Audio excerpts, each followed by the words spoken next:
Y desde esa perspectiva, la masonería, como digo, se pierde la noche del tiempo y pues es incierto realmente su punto de inicio, ¿no? Si bien es cierto, desde la tradición judea cristiana, algunos dicen que está obviamente ubicada en la época del nacimiento del Cristo, de Yeshua ben Yosef, pero también se habla incluso que es desde el templo del rey Salomón, pero sabemos que todo esto son mitos fundacionales, son alegorías, y pues ya los indicios más serios que tenemos de la masonería podríamos ubicar en el siglo XI quizás, de la Edad Media Alta. Hay quienes dicen que la masonería nace en Inglaterra, otros hermanos que han hecho investigación dicen que nace en Francia, por eso la palabra masón es del francés que es albañil. Pero yo particularmente ya había dado una charla anteriormente y pues hay fuertes indicios de que la masonería más bien nace en Alemania, ¿no? Que esa es una investigación que les quiero compartir y que es parte de las abadías, ¿no?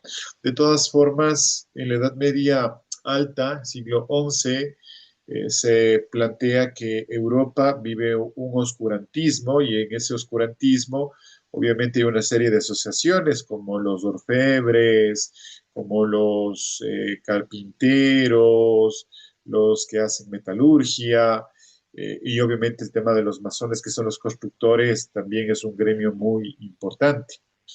Desde esa perspectiva, pues la idea de estar agremiado en la Edad Media Alta, en el proceso del oscurantismo, donde había una tremenda depresión social, económica, política, tenía sus ventajas, ¿no?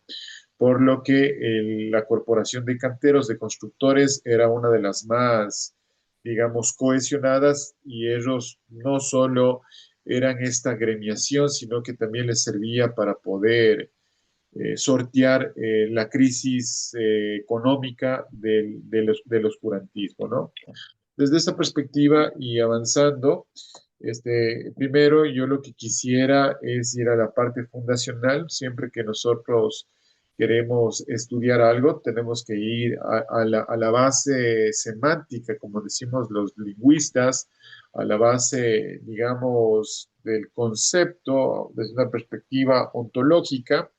Y pues yo quiero a ustedes aportarles aquí, que hay un público muy diverso, esta gran interrogante, ¿no? Que es la piedra fundacional, ¿no? La piedra que se pone en el occidente de una logia. Además, así también es la tradición, ¿no? ¿Qué es la masonería?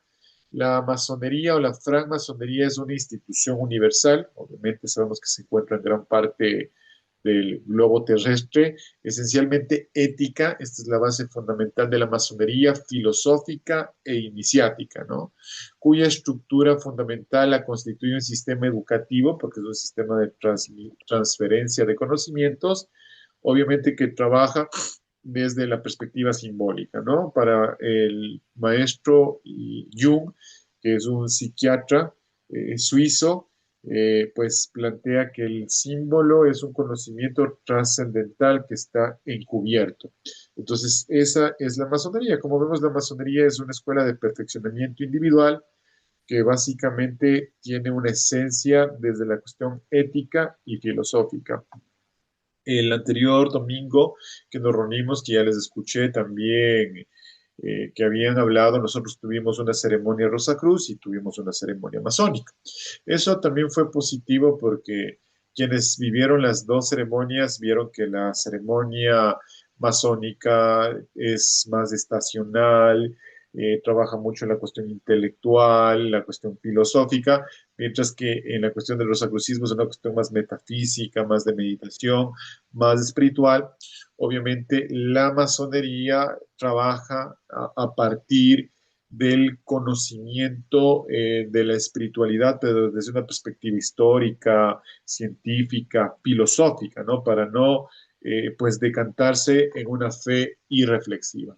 Por otro lado, si ya entendemos qué es la masonería, también esta masonería va a tener un objeto, ¿no? No es lo mismo el objetivo que el objeto, ¿no? Porque el objeto es de qué se ocupa, cuál es el núcleo conceptual. Y quizás me van a escuchar estas palabras porque yo en mi profesión soy pedagogo y pues trabajo educación superior, por eso me quedo o me detengo mucho en la parte de la explicación epistemológica, filosófica, ontológica. El objeto de la masonería busca el perfeccionamiento del hombre. Esta palabra hombre es muy importante para desmitificar, porque cuando hablamos de hombre no estamos hablando del género masculino, del principio activo, ¿no? Hombre, ya lo veremos en otras conferencias, es un grado esotérico. Cuando uno nace es animal racional, luego que ese animal racional se vuelve ser humano. Obviamente el animal racional tiene pulsaciones, se maneja desde una perspectiva mecanicista, instintiva. Cuando uno es ser humano sabe que tiene un proyecto de vida, pero hombre es tanto para género masculino y femenino porque estoy en un proceso del despertar de la conciencia, que eso lo trabajamos mucho también en nuestros grupos paramasónicos como poder interior. El objeto de la masonería es el perfeccionamiento del hombre, hecha esta aclaración, y de la humanidad. Promueve entre sus adeptos la búsqueda incesante de la verdad, aunque esto viene de unas visiones más puristas, más de la filosofía del siglo XVII y del siglo XVIII. Si es que, por ejemplo, Popper o Feyerabend, que son dos filósofos muy importantes, hubieran desarrollado esta idea de la masonería en el siglo XX, ya no hubieran hablado de la verdad, porque estas son unas tradiciones más kantianas, más hegelianas, y hubieran hablado de la falseación, ¿no? Porque el tema de la verdad es el objeto de estudio de la filosofía clásica, ¿no? De la filosofía, digamos, del siglo XVII y del siglo XVIII.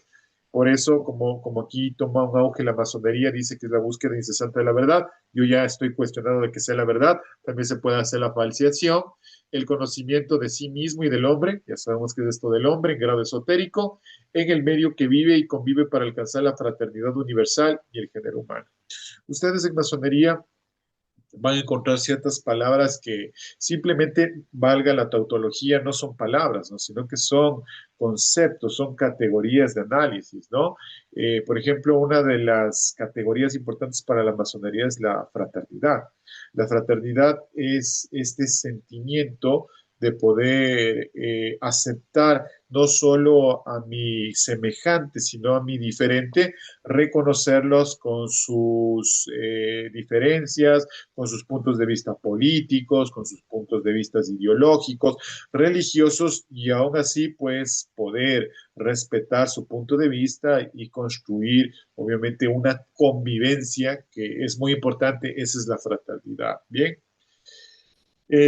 Pues este es el objeto de estudio. Ya habíamos hecho esta explicación de lo que es el término hombre, por lo que voy a pasar más adelante, ¿no? Aquí hay un punto fundamental y que de hecho en algunas logias, que no son las nuestras, que son más puristas, que son más fundamentalistas, habla sobre la condición de la masonería como esotérica, ¿no? Yo a más de un maestro he dicho, no, no, es que mi logia no trabaja esoterismo, ¿no? Porque lastimosamente la palabra esoterismo ha caído en un proceso de prostitución y de demonización. Se piensa que el esoterismo es el manejo de la energía, de las plantas, de la herbología, y más bien todo eso está realmente desvirtuado. De hecho, desde las investigaciones que yo he realizado, pues la masonería nace netamente esotérica, ¿no? Y entonces, para poder entender qué es una masonería esotérica, pues voy a explicar y voy a generar este proceso de desmitificación. ¿Qué es el esoterismo? Es la cualidad de lo que está oculto a los sentidos y se conoce por el acto de la iniciación. Como sabemos, hoy mandamos en nuestro grupo paramasónico Poder Interior sobre las personas que están dormidas y las personas que están despiertas. Para una persona que está dormida, pues la vida pasa sin ningún sentido, pues estudio, acumulo riqueza, no está mal acumular riqueza, el dinero también es sacro, pero me enfoco en las ganancias, en poder salir a la fiesta, no digo que esté mal salir a las fiestas, pero vivimos de manera mecánica, ¿no? Entonces, el esoterismo me permite tener esa cualidad de tener un conocimiento de mí mismo, ¿no? Una de las grandes preguntas que hace la masonería es ¿quién soy? ¿Ya? Y este es un ejercicio muy interesante porque yo no puedo decir que yo soy padre, ¿no? Padre es un rol en la familia. Yo no puedo decir que soy esposa, porque ese es un rol. Yo no puedo decir soy terapeuta, soy psicólogo, porque esa es de pronto una actividad. O sea, tengo que entender realmente quién soy. Y esa es una pregunta que les voy a dejar y si es que alguien me puede explicar quién soy, ¿no? Y aquí hay otras dos preguntas que también se orientan en masonería dentro de ese tríptico fundamental, que es quién soy, de dónde vengo y a dónde voy. Son las tres preguntas que me permiten entender la cualidad del esoterismo, ¿no? Por otro lado, el esoterismo es el corpus de sabiduría relacionado con la magia, con la alquimia, con la astrología y con materias semejantes. Como sabemos, lo interesante de la masonería es que se ha apoyado en varios estudios, ¿no? En varios estudios para poder entender su condición de conocimiento inmanente e intrínseco, ¿no? También el esoterismo viene de la terminología, ya desde la semántica que es dentro, interior, íntimo, que hace uso de símbolos y busca sentidos a partir de causas internas. Es el conocimiento desde mi propia autorreflexión.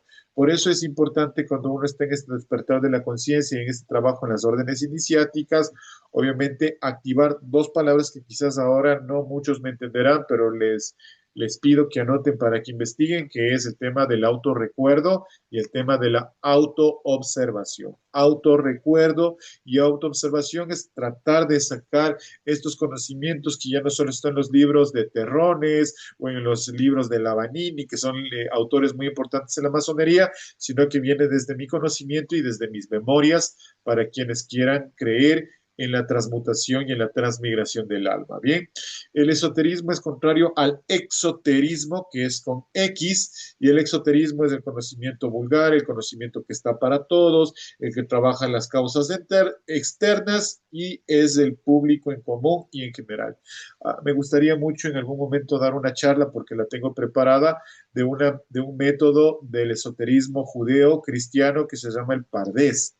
El Pardés es un método para poder interpretar los textos sagrados y pues, por ejemplo, voy a hacer lo que todos conocemos acá, la Biblia. La Biblia tiene 5 niveles de interpretación y el nivel literal es lo que puedo leer. Pero si yo me voy al Pardés, al quinto nivel, quizás ya veo el lenguaje ocultista, la cuestión esotérica y pues hay niveles de interpretación. Cuando, por ejemplo, Jesucristo está caminando por las aguas, digo esto porque muchos venimos de esa matriz, no quiere decir que literalmente está caminando por las aguas, ¿no? Sino que las aguas tienen que ver con las emociones. Entonces, el sentido profundo, el sentido esotérico es que está controlando sus emociones. Cuando hablamos del árbol de la vida y pues que Eva pues tomó el fruto prohibido, no hay que entender desde la visión moralista, sino que el ser humano tiene la capacidad de adquirir su propio albedrío y la manzana tiene que ver con un sentido simbólico de poder obtener el conocimiento por los propios medios, ¿no? Estoy dando dos ejemplos muy sencillos para poder entender por qué la masonería se apoya en esa explicación esotérica que tiene que ver con un nivel de interpretación de un conocimiento profundo y de un conocimiento pues inmanente. Bien, realmente desde el estudio que yo he podido llevar a cabo, la masonería ha tenido como 4 grandes momentos.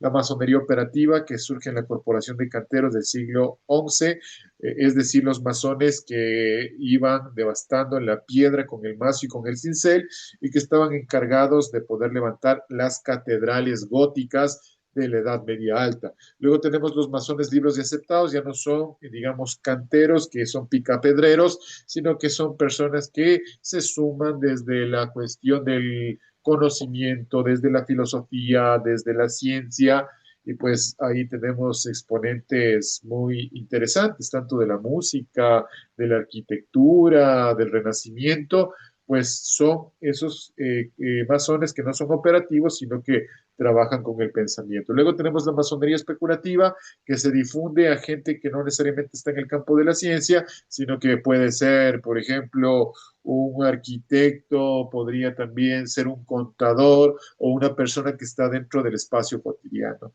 Y a pesar de que no lo voy a profundizar aquí, También tenemos un momento importante de la masonería esotérica que se da en el siglo XIX, sobre todo en Inglaterra, en Gran Bretaña, porque también eso fue hasta Irlanda, y es un movimiento que a mí me gustaría mucho que ustedes investiguen, que se llama la Golden Dawn, ¿no?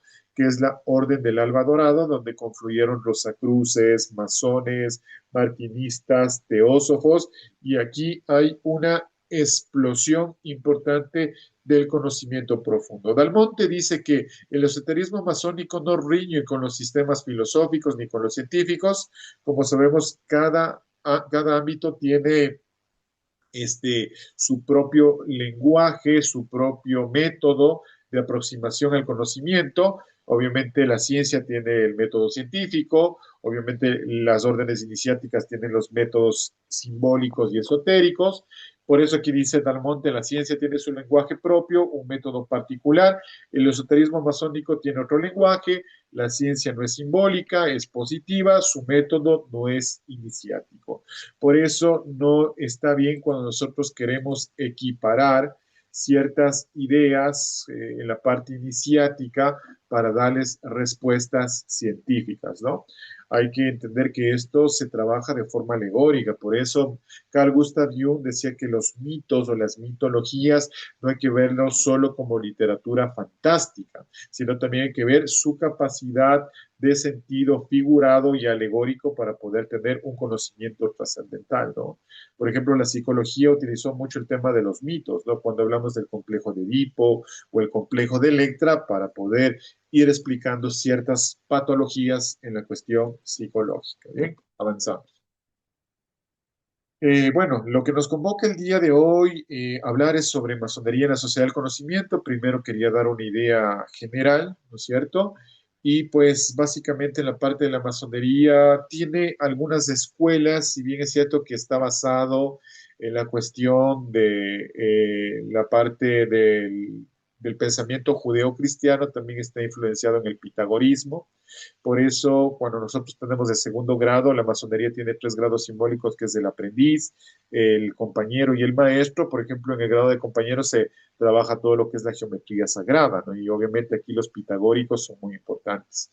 Luego tenemos el hermetismo, basado en la visión de Hermes Trismegisto, aunque sabemos que Hermes, que en tradiciones mitológicas es el mismo Mercurio, ¿no es cierto? Hay que entenderlo no como un personaje tácito como nosotros, sino como un mito fundacional. Tenemos la alquimia de la Edad Media, sobre todo con esta idea de la piedra filosofal que fue mal entendida porque pensaron en la Edad Media que había que algún tipo digamos, de componente que convertía los metales no nobles como el plomo en oro, pero eso es un sentido alegórico de decir que cuando uno quiere trabajarse a sí mismo, como hace la masonería, tiene vicios, tiene excesos, obviamente tiene ciertas pasiones. No quiero atacar al tema de las pasiones, pero como dirían los estoicos, cuando uno reduce las pasiones, reduce los deseos, pues puede vivir tranquilo porque no está dependiendo de las expectativas de los otros, ¿no? Por eso la alquimia es transmutar el plomo, que es en este caso la ignorancia, los vicios, en el oro, que vendría a ser el espíritu, el desapego, el despertar de la conciencia y el trabajo en el perfeccionamiento. Y sobre todo el tema de la cábala, que no lo vamos a trabajar acá con los sefirots, porque eso ya es otra conferencia y tiene también otras dimensiones, ¿no? Eso básicamente, la masonería es un corpus de sabiduría, es una institución ecléptica que va combinando pues el conocimiento del antiguo Egipto, también conocimientos del esoterismo judeo-cristiano, los conocimientos de la India, por eso se hablaba que René Guénon decía que toda luz viene de Oriente y toda iniciación viene de Egipto, ¿no? Que son las tradiciones que también influencian a las escuelas esotéricas, ¿no? Obviamente la masonería es un sistema de enseñanzas veladas a través de símbolos y alegorías, porque obviamente una persona que no está iniciada, que no tiene este conocimiento profundo, pues no va a poder entender. Desde la visión exotérica, un compás para un profano es la herramienta con la que yo hacía dibujo técnico, ¿no es cierto? Pero ya en un lenguaje esotérico, simbólico, un compás para un iniciado puede ser la unión del espíritu con la materia, o los límites que voy trazando en mi propio albedrío, ya tiene unos conocimientos más profundos, ¿no? La masonería sería heredera directa de la antigua gnosis, La gnosis es prima hermana del rosacrucismo, son las enseñanzas de los decenios, obviamente de la tradición egipcia, de los conocimientos de la geometría sagrada de los pitagóricos y todo lo que nosotros ya habíamos referenciado. Bien, esto es un poco la relación del hermetismo con la masonería. Obviamente aquí hay un debate porque dice que la masonería no trabaja la astrología, sino más bien maneja la astronomía, pero eso es un deber que les pongo para que diferencien qué es la astrología de la astronomía. Y en realidad la masonería no trabaja astrología, sino astronomía. Les doy una pista, la astronomía es la visión científica sobre los cuerpos celestes, la astrología tiene una visión más esotérica y más simbólica del conocimiento profundo. Bien, mucho me hubiera gustado explicarles el tema del Baphomet y de los 7 principios herméticos, pero quiero un poco ir avanzando porque obviamente la masonería utiliza toda esta base de la alquimia, sobre todo cuando nosotros entramos a los templos y vemos el piso mosaico, tiene que ver con el principio activo, tiene que ver con el principio pasivo. Cuando tenemos las dos columnas, tenemos igual principio activo, principio pasivo, que en la alquimia habíamos hablado que el azufre tiene que ver con el principio masculino y obviamente en este caso la plata, ¿no es cierto? El mercurio tiene que ver con el principio obviamente femenino o el principio receptivo. No voy a detenerme en esto porque tenemos otras cosas que explicar. Y pues obviamente lo interesante cuando ustedes visiten tanto masones como personas que quieran sumarse a la orden, tienen que estar muy atentos a poder interpretar algunas cuestiones. Por ejemplo, la cadena que tienen las logias masónicas tiene que ver con el sentido de unión, tiene que ver con el sentido obviamente de fraternidad que explicamos en su momento. Cuando vemos el piso mosaico tiene que ver la dualidad. Cuando vemos el sol tiene que ver con la iluminación, con el conocimiento. La luna, que es igual la gran madre cósmica, tiene que ver con las tinieblas también, que es el estado de ignorancia. Y pues las columnas tienen el microcosmos, que es el ser humano, y el macrocosmos, que es el universo, ¿no? Como decía en el frontispicio de Delfos, conócete a ti mismo y así conocerás los secretos de la naturaleza y del universo. Bien, es interesante cómo en la industria cultural, por ejemplo, hay películas que son muy iniciáticas, yo creo que han sido creadas, si no por masones, por personas que conocen el esoterismo. Una de las películas que yo siempre recomiendo ver con ojos iniciáticas es Avatar. Miren que Avatar ya tiene también su segunda producción, pero si ustedes se fijan acá, están haciendo una cadena de la unión, ¿no? Como lo hacen los masones cuando terminan sus trabajos y es obviamente la canalización de la energía, ¿no? Yo pues como también trabajo en la línea Rosacruz, hoy estaba estudiando un tema de rosacrucismo y decía que obviamente el iniciado adquiere algunas representaciones o algunos roles, ¿no? Puede ser el barquero como Caronte, puede ser un viajero, puede ser un peregrino, puede ser en ese sentido el tema del tarot es hermoso porque en el tema del tarot está el viaje, es el viaje del héroe, puede ser un héroe, ¿no? Entonces, por ejemplo, si nosotros vemos en las películas el héroe que tiene que combatir a los dragones tienen que ver, obviamente, con este tema de este antagónico, tiene que rescatar a alguien, obviamente. La recompensa tiene que ver con la pureza del espíritu, pero vemos que en las películas muchas de estas tienen que ver con este viaje del héroe.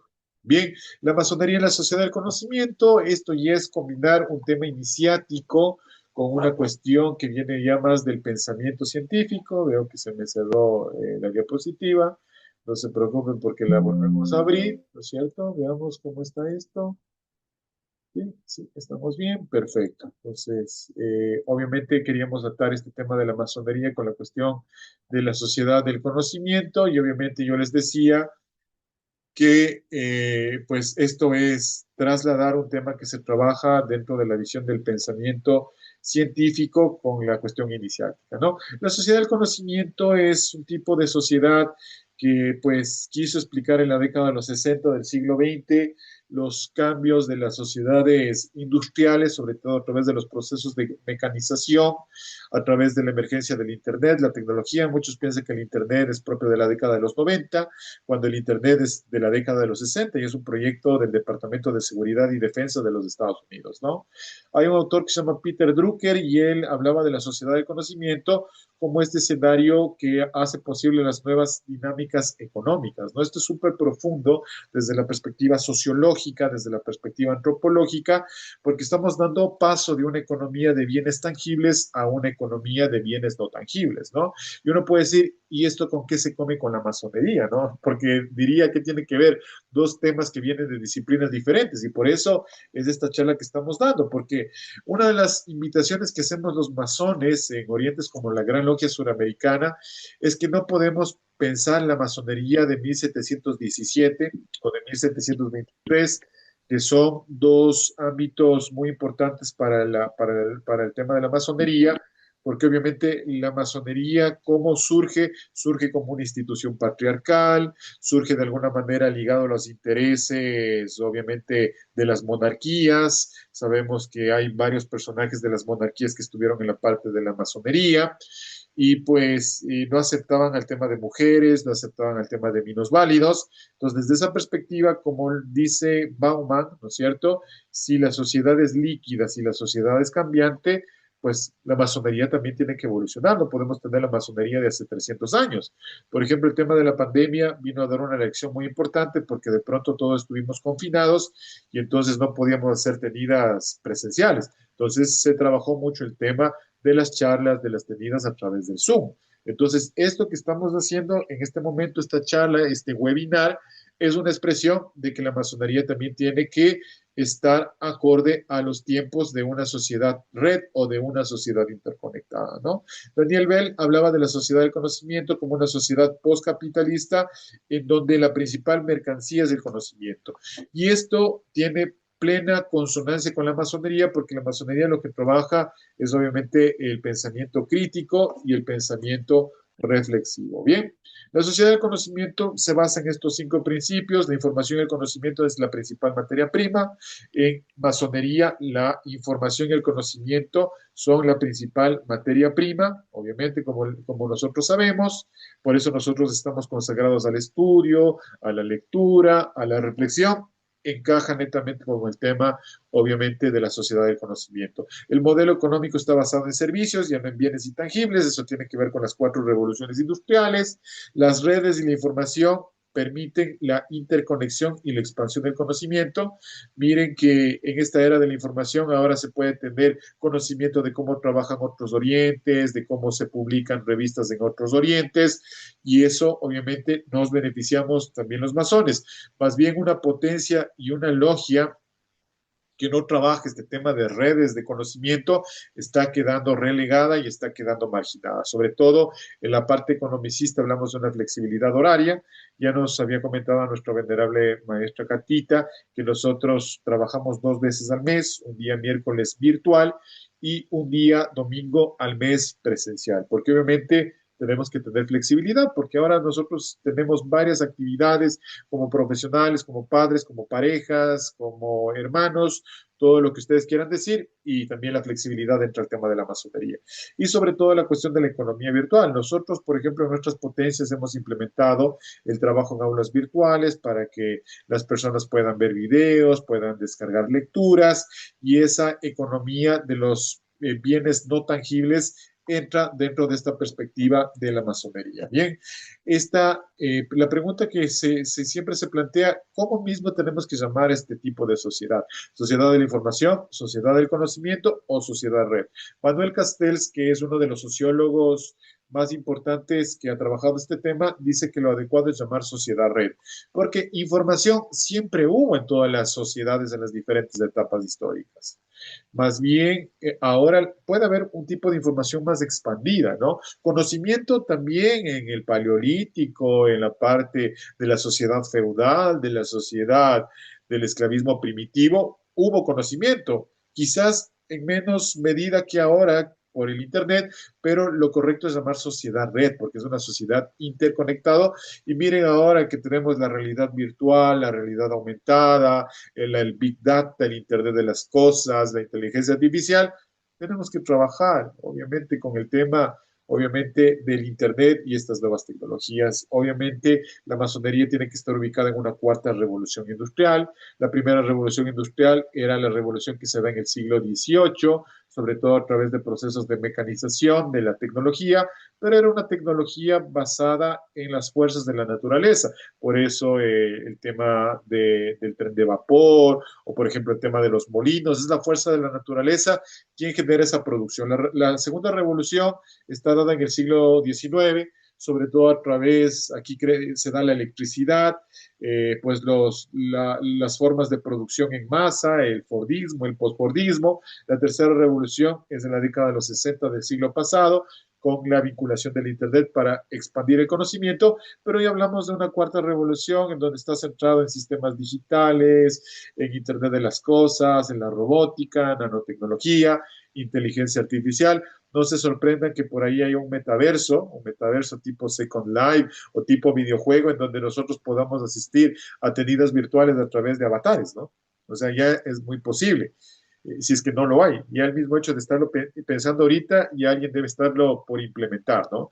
Entonces, obviamente, ahora tenemos las gafas de realidad virtual. Puede ser que en algún momento nosotros desistimos con realidad virtual alguna de las tenidas. ¿Se dan cuenta hacia dónde vamos? Por eso es importante empezar a reflexionar este punto de vista. Esta es la evolución, obviamente, en síntesis de las cuatro revoluciones, porque la masonería cada vez tiene que ir apuntando a la cuarta revolución industrial. La primera tiene que ver con el vapor, esto a manera de síntesis, la segunda con la electricidad, la tercera con la computación y obviamente la cuarta con la inteligencia artificial. Yo estoy más que seguro que más de uno aquí que es masón ha preguntado cuestiones a la inteligencia artificial, ¿no es cierto?, sobre cuestiones de la masonería, que antes sí había internet, pero era más limitado encontrar el tema de la masonería, ¿no? Entonces aquí nosotros podríamos hacer algún tipo de ejercicio, por ejemplo, creo que sí se está conectando. Yo voy a abrir alguna herramienta de inteligencia artificial. A mí me gusta, por ejemplo, el tema de Poe. Antes tocaba buscar, hacer investigación, entonces yo quiero que le digo a la inteligencia artificial, hazme una síntesis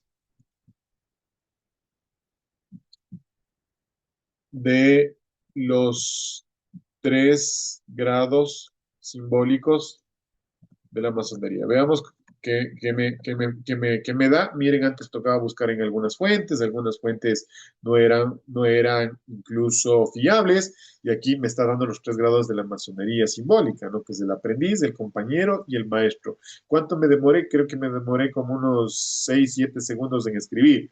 Ya me dice que el aprendiz es el que introduce los principios de fraternidad, de moral y ética. El compañero es el que ya profundiza en aprendizajes de geometría y arquitectura simbólica, lo cual está adecuado, y el maestro ya se centra en la leyenda de Irán Aviv como aspecto simbólico del sacrificio, de la moral y de la ética, de la búsqueda de la verdad y la sabiduría. Miren qué interesante cómo la inteligencia artificial me puede ayudar a tener un tema de estudio. Por supuesto, no quiero decir que con este tipo de ejercicio que estamos hablando de la sociedad red, de la sociedad del conocimiento, ya obviamente las personas tienen que de alguna manera prescindir de las personas humanas, por así decirlo, porque obviamente a pesar de la eclosión de la masonería en la era del Big Data, de la inteligencia artificial, pues es importante entender que el conocimiento de la masonería se da de boca a oído, que obviamente hay que tener personas que han trabajado en la masonería no solo desde la perspectiva intelectual, sino desde la perspectiva vivencial, ¿no? Como dicen los sufis, a mí me gusta mucho esta idea de los sufis, que dice cuando el alumno está preparado, aparece el maestro. Pero el maestro no quiere decir que viene una persona dotada de sabiduría, con barba blanca, con túnica, y ya le transmite el conocimiento. Muchas veces el maestro puede ser una enfermedad, una separación, un divorcio, una pérdida de dinero, y obviamente la masonería nos da las enseñanzas, nos da los temas, 23 temas en el grado de aprendiz, 27 temas en el grado de compañero, 21 temas en el grado de maestro, pero nosotros tenemos que ir integrando a nuestro conocimiento. Miren, si nosotros queremos trabajar masonería, esto lo había hecho la fuente ATC 21S, que es una organización de prospectiva, y dice que el conocimiento en la sociedad red tiene que ver con 4 grandes ámbitos: conocimiento en formas de pensar, habilidades y herramientas para trabajar, actitudes y formas de trabajar, valores, éticas para poder vivir en el mundo. Esto también tiene que estar vinculado en el tema de la masonería. Un masón tiene que ser una persona creativa, tiene que ser una persona innovadora, una persona que siempre está viendo las maneras cómo llegar a las personas. Nosotros como Gran Logia Sudamericana, ¿qué tenemos? Los chats paramasónicos de poder interior. Tenemos los webinares a través de la herramienta de Zoom. Tenemos una herramienta que se llama Canvas, que es un aula virtual. Pero aparte también tenemos el trabajo en nuestro templo, que ustedes ya pudieron ver las fotos, porque estoy seguro que la mayoría de nosotros estamos en poder interior y pues vemos cómo somos creativos, somos innovadores. Hay que desarrollar el pensamiento crítico, la resolución de problemas, la toma de decisiones. Nosotros como Cámara de Maestros de la Gran Logia Americana nos reunimos, decimos, a ver, tomemos la decisión, cómo podemos buscar más gente, cómo podemos innovar, aprender a aprender, no solo memorizar, no solo es la cuestión de la información, sino cómo podemos aplicar esto en nuestra vida. Como, por ejemplo, yo trabajo en una universidad, y en la universidad yo digo, tengo que aplicar el tema del conocimiento masónico, tengo que ser tolerante con las personas, tengo que escucharles, tengo que tener empatía, tengo que obviamente a través de la educación transformar el templo social, porque si yo formo personas les estoy dando herramientas para la vida. Si se dan cuenta cómo eso es la metacognición. Luego, en actitudes para formar comunicación, nosotros pedimos a todos los hermanos que preparen planchas, que preparen disertaciones. Antes de mí ya trabajó mi querido y respetado hermano Fernando Moya, la venerable maestra Catalina Martínez. Entonces, también tienen que disertar, como yo estoy disertando acá, para adquirir habilidades comunicacionales. El trabajo en equipo, nosotros somos un equipo muy cohesionado. Vieron que yo tuve la dificultad de conectarme con la otra máquina, pero ya Catita me hizo el relevo, ya hizo la presentación, ya hizo la apertura. Habilidades y herramientas para trabajar alfabetización informacional, hacer uso crítico de las tecnologías y la alfabetización de las tecnologías. Si es que nosotros no manejamos el tema de las herramientas del Zoom, los chats, los grupos de difusión, pues estamos quedando en una masonería de hace 400 y hace 500 años anacrónica que no se sabe que existe por ahí, ¿no? Y los valores de ética y formas de vivir en el mundo, tener una conciencia ciudadana, como decía Marta Eysen, este filósofo, pensar localmente pero actuar globalmente. Nosotros, en nuestro templo masónico, trabajamos la masonería europea que tiene un encaje judeo-cristiana, pero los que visitaron vieron que tenemos elementos de la cosmovisión andina, que tenemos elementos de la cosmovisión azteca, de la cuestión maya. Hay varias cosas porque todo esto se va sumando en un eclecticismo, ¿no? Vincular esto a la vida, al tema de la carrera, para poder ser mejor personas, mejores hijos, mejores padres. Obviamente siempre vamos a tener nuestros claros y oscuros, pero ahí están las herramientas, ¿no? Y responsabilidad personal, social, que incluye conciencia y competencias culturales. Miren, aquí hay un oriente muy respetable que está trabajando el tema del rito andino, ¿no? Por ejemplo, en México ya no solo trabajan el rito escocés antiguo y aceptado, el rito de York, el rito francés, sino el rito nacional mexicano, ¿no? Entonces, algún rato tenemos que ir dando esos anclajes. Bien, con eso hemos terminado esta charla del día de hoy. Yo tengo otro cuerpo porque es un tema de una presentación que también yo lo trabajo ya en instrucciones. Aquí hablaba de prácticas esotéricas de la masonería, pero por cuestiones del tiempo, por cuestiones obviamente de lo que habíamos iniciado, casi unos 20 minutos más tarde, vamos a dejarlo hasta ahí. No sé si en este punto alguien quiere hacer alguna pregunta, alguna reflexión, cómo ven este tema de la masonería con la articulación de una sociedad interconectada. ¿Creen que la masonería tiene que ser purista?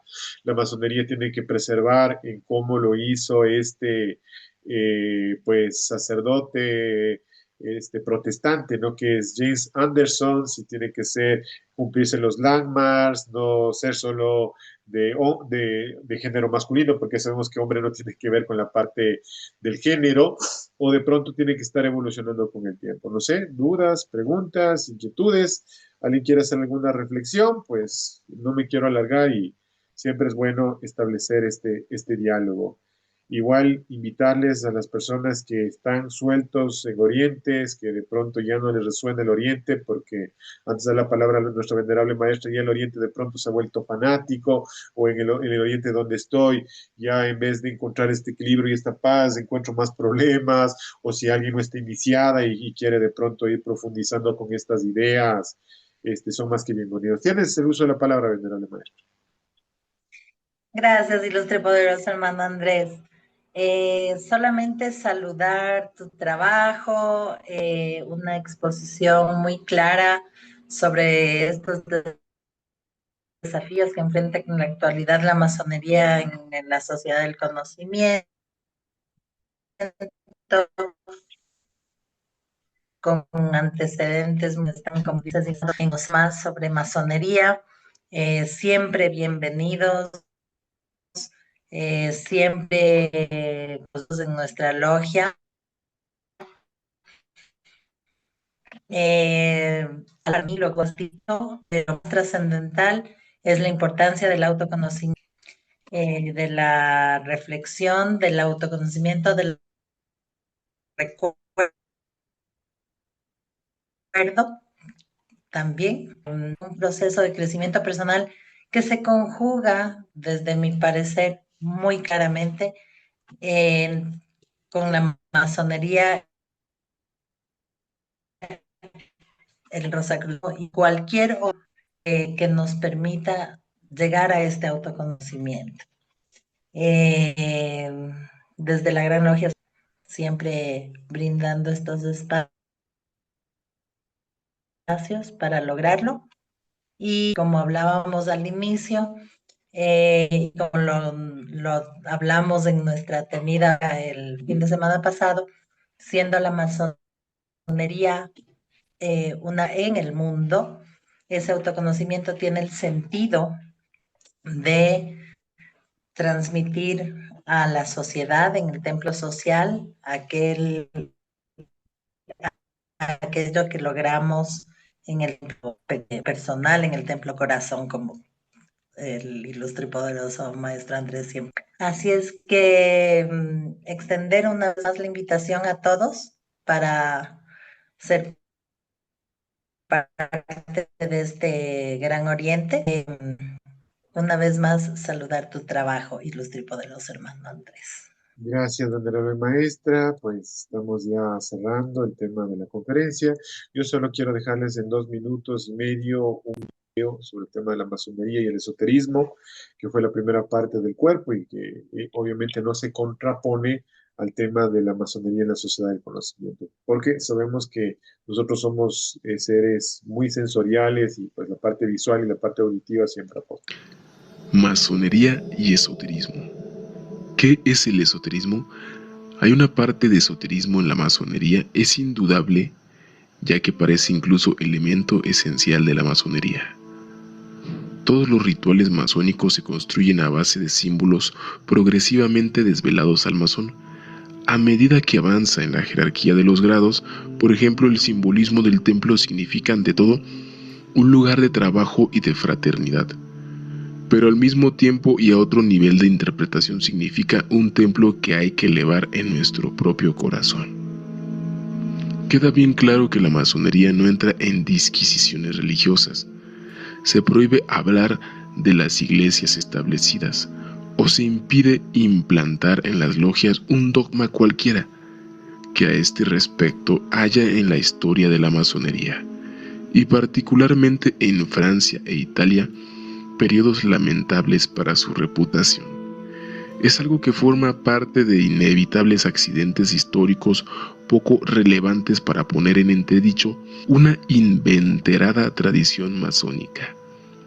De ahí que convivan en ella hombres no alineados necesariamente en ninguna iglesia preestablecida, sean creyentes o simplemente cristianos, y hermanos que practican su religión. Todos se sienten miembros de una gran iglesia interior compuesta de hombres de buena voluntad. Ahora bien, no hablar de religión no quiere decir que esté vedado hablar de Dios.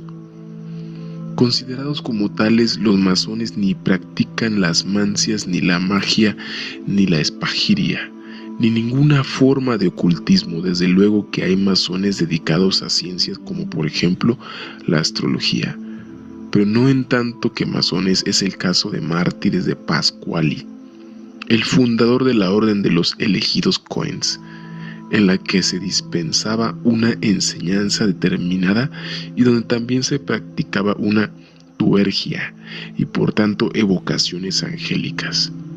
Inspiró a Juan Bautista Guillermos, su discípulo en la Orden de los Elegidos Coen, y cuando Guillermos, a la muerte de Pasquali en 1774, elaboró el rito escocés rectificado. Trasvasó a ese rito lo esencial de la enseñanza, pero sin ningún añadido de la naturaleza tuérgica. Pero en su cualidad los masones jamás practicaron la tuergia en la logia. Bueno amigos, esto fue masonería y esoterismo. No olviden. Hermanos, queridos amigos, esto también un poco se complementa con lo que habíamos dicho al inicio.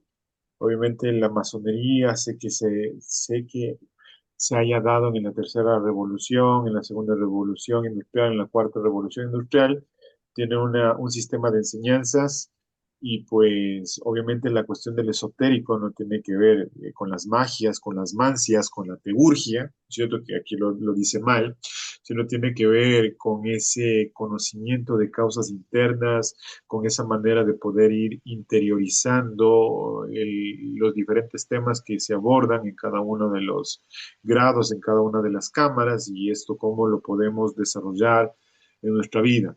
Por ejemplo, cuando fue la época de la pandemia, yo me encontré con un hermano que era maestro y pues él estuvo a punto de morir porque era la época en donde todavía no se desarrollaban el tema de las vacunas, ¿no? Entonces él dijo, por primera vez, estando convaleciendo, pues utilicé las herramientas en la parte de mi vida, ¿no? Porque obviamente yo estaba muy mal, no estaba saturando bien, me tocó hacer respiración, me tocó entrar en proceso de introspección, el silencio del aprendiz, obviamente el encuentro con la muerte del tercer grado de maestro también. Entonces, lo importante acá no es solo tener un conocimiento intelectual, ¿no? Como dicen, a veces hay ignorantes ilustrados, ¿no? Sino también tratar de ir haciendo transferencia, ir aplicando en nuestra cotidianidad. Bien, con esto hemos cerrado la charla de esta noche, este tercer webinar que hemos llamado Retos y Desafíos de la Masonería en la Sociedad del Conocimiento. Sin más, les extiendo un abrazo muy fraterno, pues libertad, igualdad, fraternidad,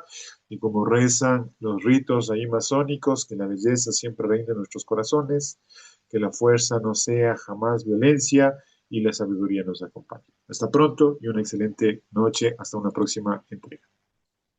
Gracias, Carlos. Buenas noches a todos.